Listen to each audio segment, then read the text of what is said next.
আজ কোনো ক্রাফট বা কোনো ডিজাইনের ভিডিও নয়, বরং আজ একটা কম্পোজিশনের ভিডিও নিয়ে তোমাদের কাছে এলাম।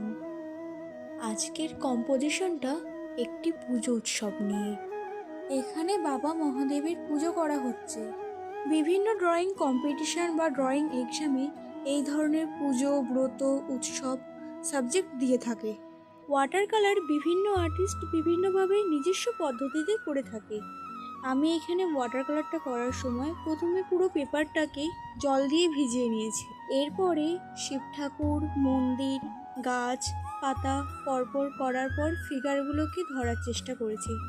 ওয়াটার কালার করার সময় প্রায় প্রত্যেকটা ছবিতেই আমি ব্যাকগ্রাউন্ডকে বেশি গুরুত্ব দিই না, বরং সাবজেক্টকে গুরুত্ব দিয়ে তাকে নিখুঁতভাবে করার চেষ্টা করি।